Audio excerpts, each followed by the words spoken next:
Gelasnya di mana? Gelasnya kono tapi ra ana buktine piye? Ya enggak buang-buang di sana Dibuang gelasnya. di situ tuh ada satu terus Oh. iya, enggak diminum jadi dia tuh enggak Heeh. diminum terus di sini cuma Sekitar jam 00:01, diduga telah terjadi perampokan dan pemerasan di rumah Mbah Men. Menurut korban, ketua RT menuduh Mbah Men melakukan persinahan sama istrinya, sedangkan itu istrinya Mbah Men sendiri dan mempunyai buku nikah yang sah di mata hukum.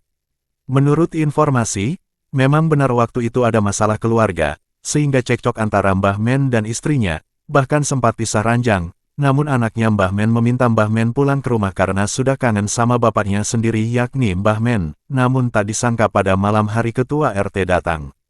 Maka pada saat itulah oknum ketua RT diduga memeras Mbah Men dengan sejumlah uang. Ketua RT yang berinisial A membawa RT-nya yang berinisial WN dan RH ke rumah Mbah Men untuk juga membawa KS yang mengaku sebagai tokoh masyarakat, serta membawa teman-temannya kurang lebih berjumlah 18 orang. Mbah Men tidak terima, karena itu betul-betul istrinya dan Mbah Men diancam bila tidak memberi uang sejumlah 10.000.000 rupiah. Mbah berkata tidak ada uang sejumlah 10 juta tapi mereka tetap memaksa. Mereka juga membawa nama Kapolsek bila tidak memberi Mbah Men mau dipenjarakan, kata KS tersebut. Karena takut dipenjara beneran akhirnya istri Mbah Men memberi uang sejumlah 3 juta rupiah.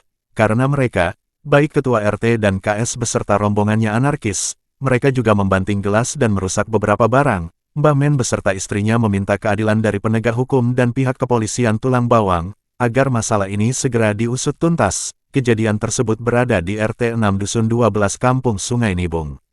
Zahyak, Kompas 86 TV Tulang Bawang Provinsi Lampung melaporkan.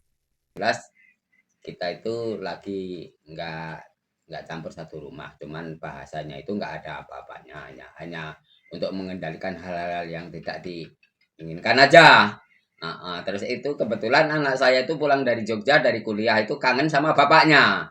Setelah kangen kalau bapaknya sama anak minta supaya bapak itu tidur di sini di tempat ibu karena anak tersebut nyarangnya atau tinggalnya di tempat ibunya. Nah, setelah itu kita di situ nginep dengan adanya memenuhi permintaan anak saya yang pulang dari Jogja karena kangen, saya digerebek. Nah, bahasa digerebek itu karena saya itu sudah melanggar aturan yang bagaimana saya nggak tahu. Nah, terus saya diperas dimintai uang 10 juta. 10 juta saya nggak mau.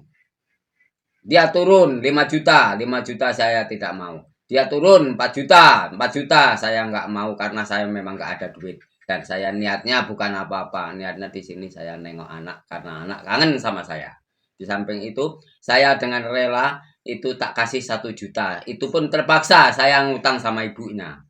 Nah, setelah 1 juta juga tidak mau. Tak tambahi lagi 1 juta, saya minta tempo. Tidak mau. Akhirnya ibu menangis-nangis, nambahi sendiri dengan pribadinya 1 juta menjadi uang 3 juta. Diangkatlah uang 3 juta itu. ya karena sampean mau dibawa ke polsek. Karena kalau saya nggak keluar malam itu, saya ditarik mau ke polsek. Dengan dalih kita katanya itu melakukan kesalahan.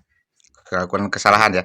Terusnya mohon maaf Bu, orang berapa Bu yang datang ke sini? Yang datang itu kalau yang orang berapa? Udah yang tercatat ada orang. Yang tercatat itu ya kurang lebihnya 18 orang ya? 18 orang, tapi masih ada yang belum nggak kecatat itu. Karena di tempat gelap. Itu membawa nama atas Kapolsek ya? Kalau Bapak nggak mau ngasih duit akan dibawa ke Polsek ya? Artinya membawa nama Kapolsek ya? Kesatuan Kepolisian ya? Terusnya sampai itu mintanya ke penegak hukum kayak apa nanti ini? Ya supaya diadili yang sebenar-benarnya karena itu nggak sesuai meras masyarakat atau meras kita terutama itu. Nah, saya tanya kembali, ini sah istri sampean? Sah. Ada surat nikahnya? Ada. Oke. Ada anak berapa Pak? 3. Atas nama siapa sampean? Satimin. Ibu? Dasri. Iya. Oke, terima kasih Bu. Kita dari Kompas TV 86.